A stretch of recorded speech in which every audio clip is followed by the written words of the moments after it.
लोक आस्था का बड़ा पर्व छठ अपने दूसरे दिन खरना के रूप में मनाया जाता है। बिहार, झारखंड, पूर्वी उत्तर प्रदेश और नेपाल के तराई इलाकों में ये पर्व बहुत ही श्रद्धा और भक्ति से मनाया जाता है। इसी के साथ राजस्थान में भी रहने वाले इस पर्व को पूरे उत्साह से मना रहे हैं। 4 दिनों तक चलने वाले इस पर्व में महिलाएं अपने परिवार की सुख, शांति और संतान की लंबी उम्र के लिए सूर्यदेव और छठी माई की पूजा करते हैं। छठ के दूसरे दिन को खरना कहा जाता है। इस दिन व्रती पूरे दिन कुछ भी नहीं खाती पीती हैं। शाम के समय सूर्यदेव को अर्घ्य देकर पूजा की जाती है। खरना का मतलब होता है मन, शरीर और आत्मा की शुद्धि।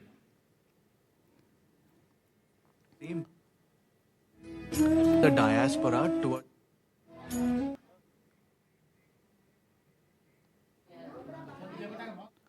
उदयपुर में भी बिहार और पूर्वांचल के रहने वाले परिवार के सदस्यों ने खरना व्रत को परंपरा का निर्वहन किया। आज से महिलाओं ने गुड़ की खीर का सेवन किया, निर्जल व्रत की शुरुआत की। अब महिलाएं 28 अक्टूबर की सुबह उगते सूर्य को अर्घ्य देने के बाद ही व्रत को तोड़ेंगी।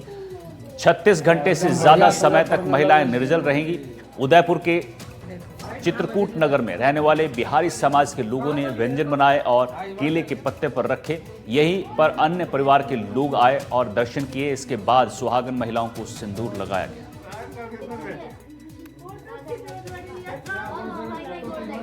के बाद में उदयपुर अब छठ पूजा के सराबोर हो चुका है। आस्था के रूप में जो मनाए जाने वाला छठ पूजन की शुरुआत एक दिन पहले से हो चुकी थी। अब आज दूसरा दिन है और इसके बाद में डूबते सूर्य को अर्घ्य देने के बाद और उगते सूर्य को अर्घ्य देने के बाद में इसका समापन होगा।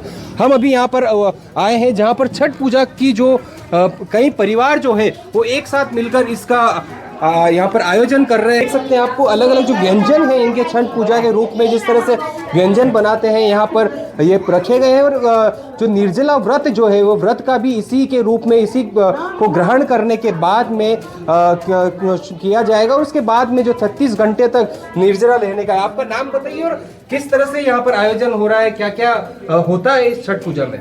मेरा नाम विभास चंद्र मिश्र है और ये जो आयोजन है ये 4 दिन का रहता है। कल से शुरुआत हो गया। कल होता है नहाए खाए। उसमें है कि भाई ये सफ़ेद चावल और लौकी की और चने दाल की सब्जी बनती है वो खाते हैं। आज है खरना। आज सुबह से भी व्रती कुछ भी नहीं पिए हैं, एक बूंद पानी भी नहीं पिए, निर्जला रह के अभी कर रहे हैं। और अभी पहले सूरज भगवान को प्रसाद अर्पण करके उनके लिए हो गए। उसके बाद फिर जो इनके व्रती के पत्तल पे रहता है एक बार जो पड़ गया, इसमें गुड़ की खीर बनती है, केला रहता है और जैसो कि ये रोटी या पूरी जैसो कि ठगुआ वो रहता है। आज ये हो गई पूजा। इसके बाद अब ये परसों सुबह तक पानी भी नहीं पिएंगे और कल फिर सारे पकवान बनते हैं, ठगुआ बनता है। लोग खा रहे हैं और व्रत में रहेंगे। अच्छा, ये केले के पत्तों पर रखा हुआ है, क्या परंपरा है इसके पीछे? ये परंपरा है, थाली वाली में नहीं खाते हैं। ये शुद्धता है केले के पत्ते में, इसीलिए केले के पत्ते पे खाया जाता है। और इसमें तला गला बताया जाता है, तला गला कुछ भी नहीं रहता है? नहीं, इसमें गुड़ का खीर और रोटी। अच्छा, एक ये भी है कि आप 36 घंटे तक मतलब उगते सूर्य को अर्घ्य देने के बाद ही इसकी समापन होगा, फिर दूसरे व्यंजन खाएंगे और फास्ट खत्म होगा। तो इतना लंबा टाइम किस तरह से निकालते हैं? निकल जाती है, बस उनकी महिमा है, सूर्य भगवान की हो जाता है सब, वही पार लगाते हैं। क्योंकि एक निर्जला एकादशी आती जिसमें भी महिलाएं व्रत रखती निर्जल रहती है। जी। और इसमें भी किस तरह से आप पूरा दिन निकालते हैं? क्योंकि पूरा दिन निकल जाती, काम ही इतना होता है इनका। तैयारी पूजा की इतनी होती है, ठेकुआ बनाना, ये सब तैयारी करना, घाट पे ले जाके अर्घ्य देना, ये सब इतनी तैयारी करनी पड़ती है। कैसे दिन निकल जाती है हम लोगों का पता ही नहीं चलता है।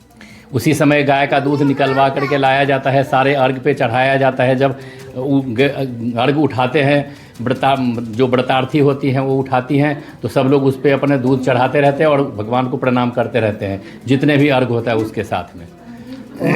उसमें 4 बजे सुबह से ही पानी में खड़े हो जाती हैं। 4 बजे सुबह से पानी में रहती है। जब तक सूरज का उदय नहीं होता है तब तक वो पानी में ही खड़ी रहती हैं। और जब उनका उदय होता है उनको देख लेते हैं, फिर अर्घ देते हैं और उसके बाद स्नान करके कथा सुन के फिर घर आते हैं। और उसके बाद फिर वो कुछ भी पानी और चाय पीते हैं। बिल्कुल, ये पूरा 4 दिन आज के दिन ये व्यंजन जो बने हैं अलग अलग तरह के, और इसी का उपवास, इसी को ग्रहण करने के बाद में जो है जो उपवास यहाँ से शुरू हो जाएगा, जो 36 घंटे तक लगातार निर्जला रहने के बाद में खत्म होगा। और यहाँ पर जो आसपास की जो चित्रकूट नगर एरिया है, यहाँ पर आसपास के जितने भी बिहारी समाज के जो लोग हैं, परिवार है, वो सब यहाँ पर आए हैं और दर्शन प्राप्त कर रहे हैं। विपिन सोलंकी, एनडीटीवी, उदयपुर। भरतपुर में भी छठ पर्व को लेकर लोगों में उत्साह देखा जा रहा है। भरतपुर में बिहार के करीब 100 से ज्यादा परिवार निवास करते हैं जो इस पर्व को उत्साह के साथ मना रहे हैं। मान्यता है कि छठी मैया सूर्यदेव की बहन है और नवजात शिशुओं की रक्षा करती हैं। पूजा की तैयारियां हैं वो जोर शोर से चल रही हैं, और जो बिहार के लोग हैं या पूर्वांचल के जो लोग हैं देश में जहां भी रहते हैं, उनके द्वारा ये जो छठ पूजा है यानी पर्व है उसे मनाया जाता है। मैं ऐसे ही एक बिहार परिवार के साथ मौजूद हूं और यहाँ जो तैयारियां हैं वो शुरू कर दी गई हैं। आप देख पा रहे हैं, देखिए ये जो उनका खाना कह सकते हैं वो बनाया जा रहा है, खरना बनाया जा रहा है। और देखिए आप आगे की जो तैयारियां या पूजन जो ऐसे होता है उसकी भी इन लोगों ने तैयारी कर ली गई है। आइए बात कर लेते हैं। क्या नाम है आपका? सबसे पहले नमस्ते, मैं श्रेया कुमारी आप सभी को छठ महापर्व की हार्दिक शुभकामनाएं देती हूँ। देखिए, छठ महापर्व टोटल 4 दिन का होता है, जिसमें से पहला दिन नहाय खाए होता है, जिसमें जो व्रती होते हैं वो शाम को नहा धो के चावल और लौकी की सब्जी के साथ अपना व्रत का शुरुआत करते हैं। देन दूसरा दिन होता है खरना। खरने में व्रती पूरे दिन निर्जला उपवास रख के शाम को अपना व्रत तोड़ते हैं, मनोकामना पूर्ण करने के लिए, अच्छे से सुख शांति से रहने के लिए, और बच्चे का जी तो छठ मैया ने उनकी मनोकामना पूर्ण करी थी। फिर आपको द्वापर में महाभारत हुआ तब द्रौपदी ने करी थी, उन्होंने भी अच्छा शुभकामना के लिए किया था तो उनको भी फल की प्राप्ति हुई थी। उसके बाद से और जो भी पूर्वांचल के हैं जितने भी, वो सब परिवार करता है। तो ये 4 दिन की व्रत होती है। चारों दिन मतलब पहले तो नहा खा करते हैं, वही सफ़ेद चावल और घिया की सब्जी, अरहर की दाल बना के अपना खाती हैं। उसके दूसरे दिन खरना होता है, दिन भर निर्जला व्रत रखती हैं। शाम को रसियाव रोटी बनती है, गुड़ का रसियाव बनता है और सादा रोटी बनती है, देसी घी में लगा के पूजा करती हैं। उसके बाद अपना प्रसाद ग्रहण करते हैं। प्रसाद ग्रहण करने के बाद और जो भी परिवार है उस प्रसाद को ग्रहण करता है। फिर आपको फिर निर्जला रहेंगी वो दिन भर और रात भर, 36 घंटा का हो जाता है। 36 घंटा व्रत करती है। शाम को घाट पे जाने के बाद छठ मैया की पूजा करती हैं। फिर आपको गंगा जी में जा कर के, गंगा की उपलब्ध नहीं है तो अपना जैसे कुंडा है, तालाब है, उसमें खड़े होकर के डूबते सूरज का अर्घ देती हैं। दूसरे दिन फिर आपको 4 बजे से ही आकर के उस गंगा जी में खड़ी हो जाती हैं और उगते सूरज का अर्घ दे करके जब अपना व्रत का पारण करती हैं जाकर। कितने परिवार होंगे भरतपुर में? भरतपुर में कम से कम 100-150 परिवार हैं।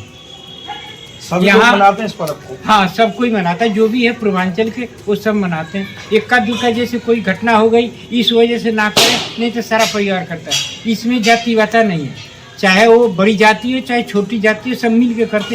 एक घाट पे जैसे बाघ बकरी आपको त्रेता युग में पानी पीते थे, बस उसी हिसाब से इस व्रत को सभी जाति मिल करके करते हैं।